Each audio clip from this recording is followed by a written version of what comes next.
오늘은 제사장 위임식이라는 제목으로 말씀을 상고합니다.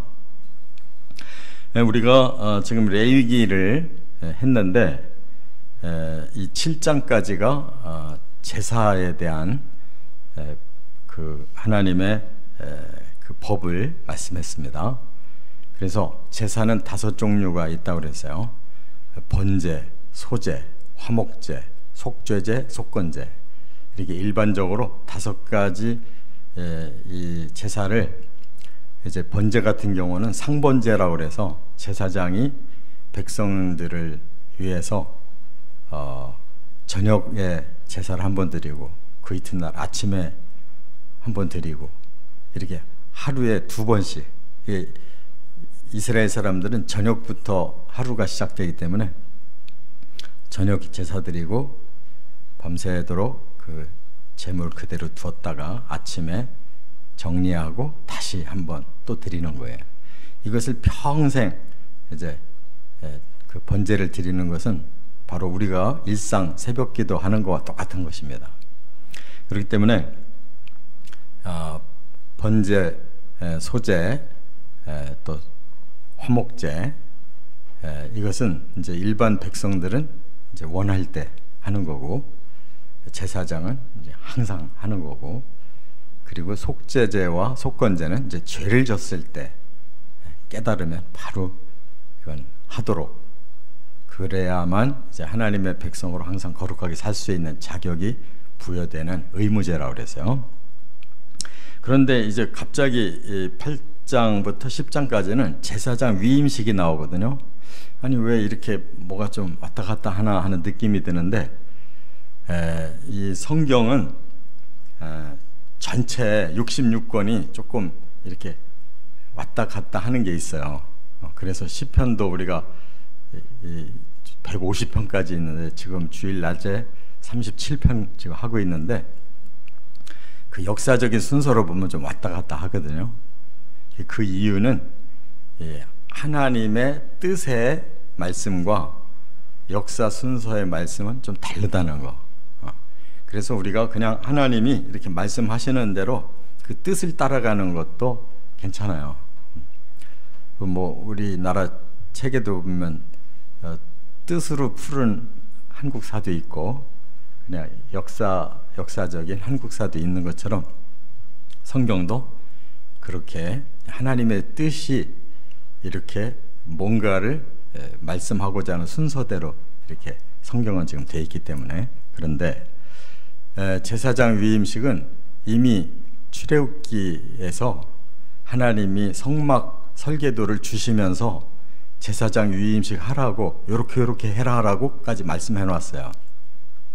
그래서 출애굽기에서는 이제 하나님이 성막을 딱 지어서 하나님께 봉헌하니까 하나님이 임재하신 것까지 끝났거든요. 그 다음에 이제 레위기로 와서는 하나님이 제사법에 대해서 말씀을 하신 다음에 드디어 이제 출애굽기의 연속으로 제사장이 위임식을 오늘 하는 거예요. 그러니까 크게 보면 다 그때의 그 상황이에요. 그 성막 계시가 임하고 이제 지금 진행 중에 있는 내용이다, 그 말이에요. 시내산 밑에서.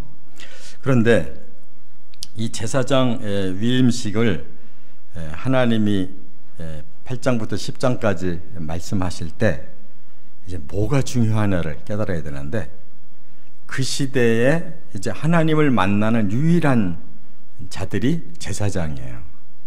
제사장만 성소에 들어가서 그 제사 집례를 할 수가 있는 거거든요.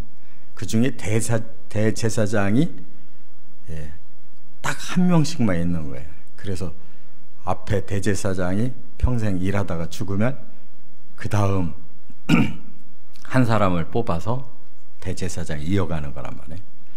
그 사람만 1년에 한 번씩 지성소에 들어가서 죄 씻음을 받는 거예요. 그리고 백성들에게 복을 선포해 준단 말이에요. 그렇기 때문에 이 제사장 위임식이 굉장히 중요한 거잖아요. 이제 첫 번 공식적으로 아론이 대제사장이 되는 거고, 그 아들 4사람이 제사장이 되는 거란 말이에요. 그 위임식을 지금 이제 본격적으로 여기서 됐다는 말씀이거든요. 그러면 구약에 아무리 중요한 대제사장을 이렇게 위임식을 했다 할지라도 지금은 그런 거 없잖아요. 그런 제사와 그런 특별한 제사장을 세워서 일하지 않잖아요. 뭘 의미하느냐? 다 이 구약의 예표란 말이에요. 그래서 신약에서 제사장이 누구냐? 바로 성도라고 베드로서에 분명히 말씀을 했어요. 너희는 왕 같은 제사장이다. 왜 그러냐면 우리가 나중에 천국에 들어가면 하나님을 만나서 늘 하나님과 함께 살아요. 그게 제사장의 특권이에요. 다른 사람은 직접 하나님 앞에 나가서 만날 수가 없는데 제사장만이 하나님 앞에 나갈 수 있는 특별한 그런 자격을 여기 받은 거란 말이에요. 그런데 이제는 모든 인류 중에서 예수님의 그 십자가 보혈을 믿고 부활을 믿는 자들에게는 하나님의 친백성으로 이미 자격을 부여해 주셨기 때문에 우리는 천국에 가면 하나님의 제사장들이다 이거예요. 하나님을 직접 만나는. 근데 거기다가 왕자를 덧붙인 것은 존귀하신 하나님을 만나서 영원히 하나님과 함께 살 수 있는 사람들을 왕 같은 제사장이라고 이렇게 특별한 그 자격을 우리에게 말씀했단 말이에요. 그러니까 이 제사장 위임식 지금은 우리와 관계가 없는 형식적인 거지만 의식이지만 여기에는 하나님이 원하는 제사장이 누군가를 말씀하는 거기 때문에 바로 우리가 그러한 영적 자격을 잘 갖춰서 천국까지 가서 왕 같은 제사장으로 살아야 된다 이 말이에요. 믿습니까?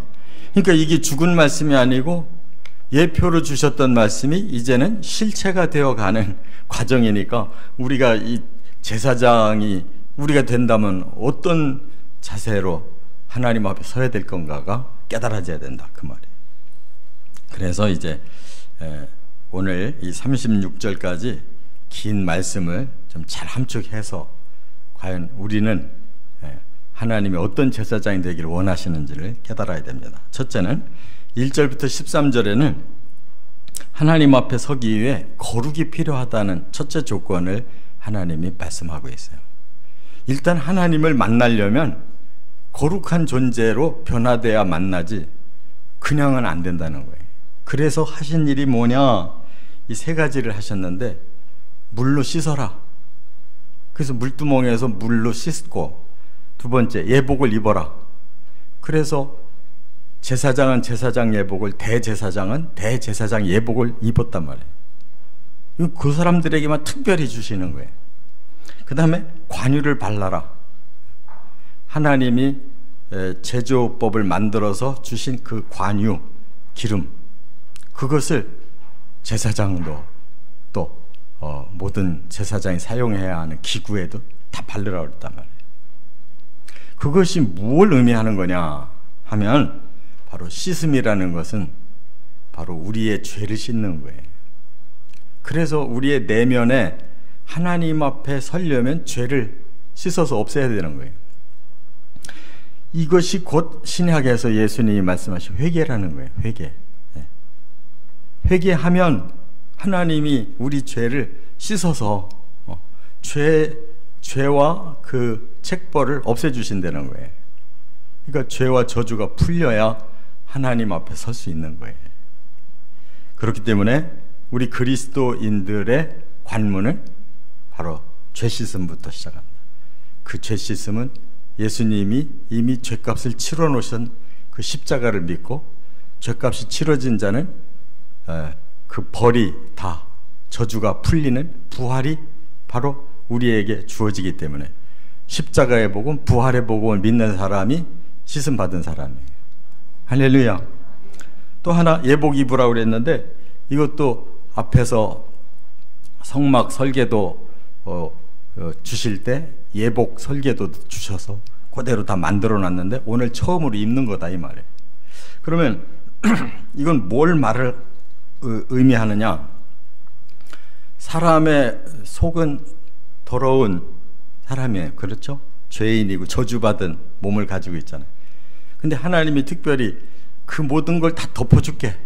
하나님 앞에 들어올 때 그 모습이 보이지 않고 거룩한 모습으로만 하나님이 보시고 그들을 받아주시겠다고 한 예복을 입으면 된다 이거예요.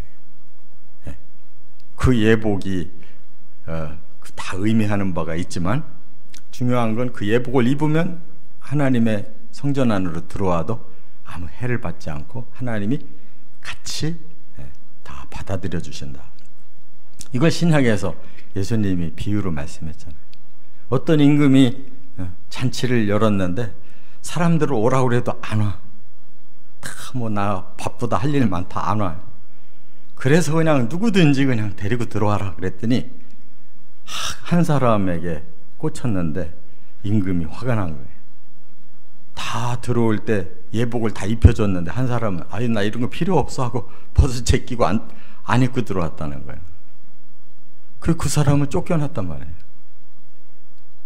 이건 뭘 말하는 거냐 하면 예수님이 직접 말씀한 이 예복이 이런 거를 말하는 거예요. 하나님 만날 수 있는 예복을 주셨는데 왜 굳이 나 그거 필요 없다고 벗고 들어오냐 이거예요. 그게 뭐 힘들다고. 하나님의 뜻대로 순종하기만 하면 되는 거잖아요. 바로 그 예복을 예수님은 그것이 하나님의 복음 진리라는 것을 말씀해 주시는 거예요. 우리를 죄를 씻고 우리의 저주를 풀어주는 이 복음 진리가 예복이에요. 그거 믿고 들어와야지. 입고 들어와야지. 믿는 게 입는 거란 말이에요. 할렐루야. 그렇기 때문에 모든 성도들에게는 필수적으로 십자가의 복음과 부활의 복음을 통과해야 그 다음 신자가 되는 거지. 이 예복이 안 입혀진 상태로 어떻게 우리 죄가 씻겨지며 어떻게 저주가 풀리겠냐고. 근데 아직도 많은 그리스도인들이 부활을 못 믿어요. 그 예수님이 내 죄를 씻어주셨어 하고 십자가는 보고 믿는 사람들은 많은데 나 진짜로 이 모든 벌이 다 풀리는 날이 올 거야. 부활할 거야. 그럼 무슨 뜬금없는 소리. 이렇게 생각한단 말이에요. 그러면 하나님의 그 계획이 시시해져 버리는 거예요. 반드시 십자가가 믿어지면 부활이 믿어져야 되는 거예요. 그 다음에 관유를 발라라 그랬어요. 하나님이 이 기름을 발라야 거룩해진다고 했으면 그 기름은 사람을 거룩하게 만드는 능력이 있는 거예요. 그 관유가 바로 성령을 의미하는 거란 말이에요. 하나님의 영이 그에게 임할 때 바로 그 사람이 거룩해지도록 점점 변화가 되는 거예요. 다 뜻이 있어서 주신 말씀인 줄을 깨달으시기 바랍니다. 이게 이제 기본이에요. 하나님을 만날 수가 있게 되세요. 두 번째로 들어가면 14절부터 29절에 왜 하나님이 불렀느냐? 헌신하라고 부른 거잖아요. 제사장이 특별히 이 사명을 띄워주셨잖아요. 그렇기 때문에 하나님의 일을 하기 위해 뭐가 필요하냐? 확신이 필요한 거예요. 내가 사명을 받았고 이 사명을 감당할 수 있는 그런 자격과 능력이 있느냐가 이제 자기 마음에 확신이 들어야 들어가지 무서워서 못 들어가요. 그래서 하라고 한 것이 세 가지 제사를 드리라고 그랬어요. 제일 중요한 그 첫 번째 제사 속죄제 드려라. 두 번째 제사 번제 드려라. 세 번째 제사 화목제 드려라. 그러면 이제 하나님 일꾼이 되는 거예요.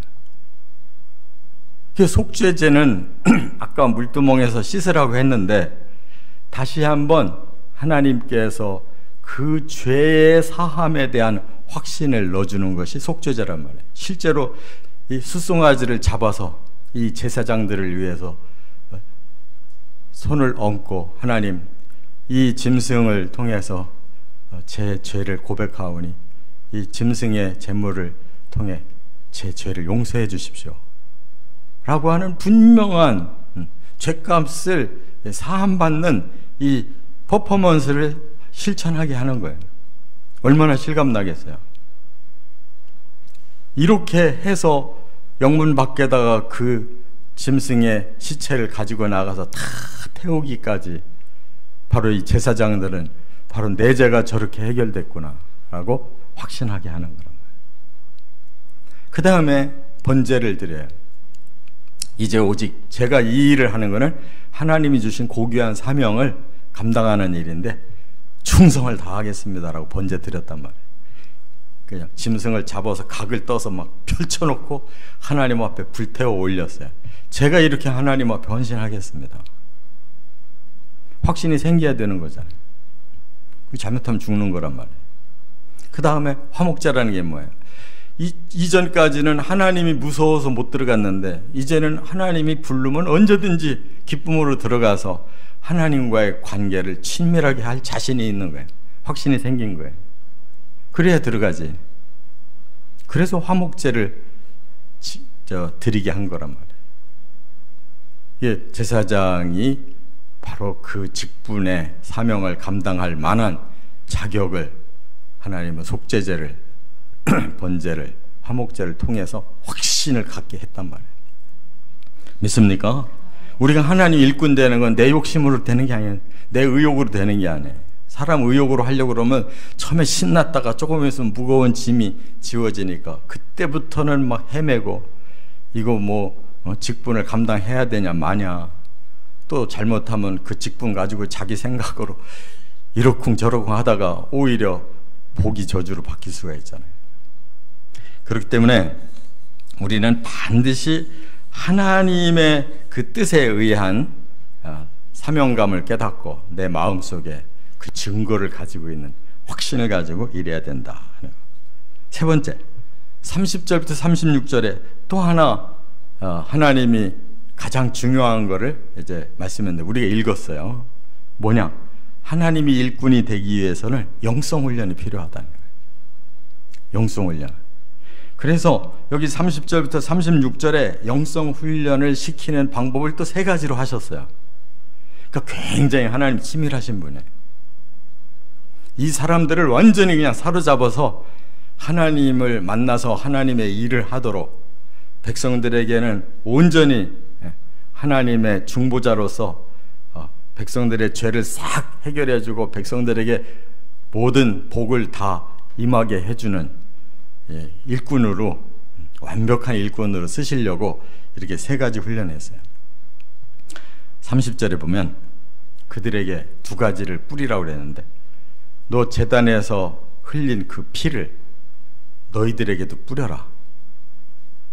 그 피를 우리가 예복 쫙 입고 이제 하나님 전에 들어가야 되는데 우리에게 피를 쫙 뿌리면 어떻게 될 것 같아요? 그냥 아무렇지도 않아요? 이거 보통 일이 아닌 거예요. 내 몸에 피가 뿌려진다는 거네. 그건 뭐냐? 조금 전에 자기들이 이렇게 재물을 잡아서 바쳤잖아요. 그 피거든. 그 피를 이제 자신들에게 뿌려준 거예요. 그리고 관유를 너희들에게 뿌려라는 거예요. 그것은 이제부터 너희들은 이 피값을 제대로 해야 된다는 거예요. 너희를 위해서 희생한 그 피값, 이제 너희가 그렇게 사명을 감당해야 된다는 거예요. 그들의 삶을 통해서 사람들이 생명을 얻게 하려고 제사장 세웠잖아요. 그리고 사람들에게 너희에게 뿌려진 관유처럼 너희가 하나님의 그 일에 충성을 다함으로 사람들에게도 그렇게 하나님을 만나는 그런 성령의 역사가 임하도록 해줘야 된다는 거예요. 그래서 하나님의 일꾼은 십자가와 성령의 일꾼이 돼야 다른 사람에게도 그 십자가를 통해, 성령을 통해 다른 사람 구원시키는 거예요.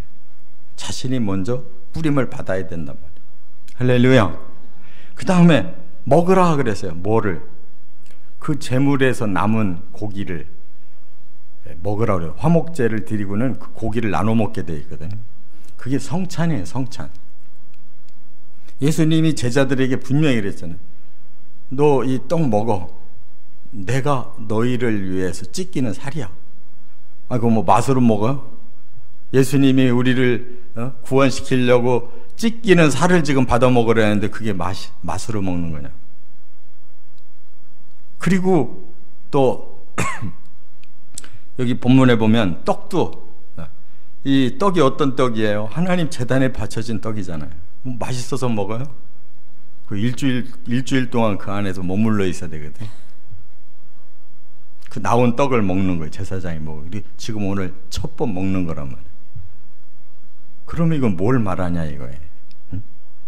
바로 이렇게 제단의 고기와 그 성전에 들어간 떡을 받아 먹는 것은 우리들에게 생명을 주는 힘을 하나님이 주시겠다는데, 그게 바로 하나님의 말씀이라는 거예요. 말씀을 먹으라는 거예요.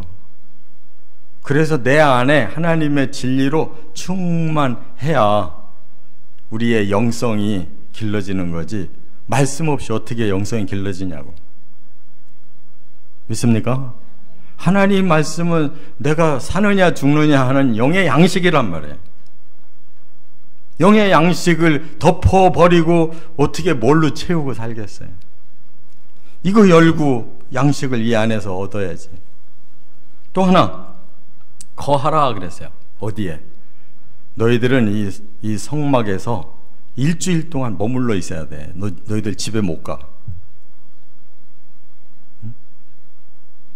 성막 그 뜰에다가 그냥 텐트 쳐놓고 자야 되는 거예요. 일주일 동안. 하나님 옆에 일주일 동안 머물러 있으래요. 우리도 좀 이런 훈련이 있었으면 좋겠어요. 교회 잠잘 때도 많은데 그냥 성도들이 좀 돌아가면서 좀 와가지고 훈련 좀 받으면 좋겠어요. 일주일씩. 얼마나 달라지겠냐고. 아니 내 평생 섬기는 교회에서 잠도 한번 안 자보고 무슨 하나님 일을 하겠다고. 하나님하고 일주일 같이 살아보자는 거예요. 하나님이. 그러니 그 일주일 동안이 처음에는 얼마나 겁났겠어요. 이렇게 위임식하고 나서 바로 그 첫째 둘째 아들이 죽잖아요. 불을 잘못 가지고 들어가가지고. 이렇게 했는데도 불구하고 무서운 거지. 그러니까 하나님을 섣부로 만나면 이렇게 엉뚱한 짓 하는 거예요. 제단 처음 번제단의 불을 하나님이 내려주셨거든. 그 불을 계속 살려놓고 그 불을 가지고 모든 걸 다 해야 되는데 이 사람들이 이 무시하고 엉뚱한 딴 불 가지고 들어왔다가 죽었단 말이에요. 이제 9장 10장에 나오는 얘기인데, 이처럼 하나님이 영성 훈련을 시키시는 거예요. 뭘로? 피와 성령으로, 또 우리는 말씀을 먹음으로, 그리고 일주일 동안 하나님과 함께 동거해 봄으로 영성이 길러진다. 이렇게 해서 제사장 된 거예요.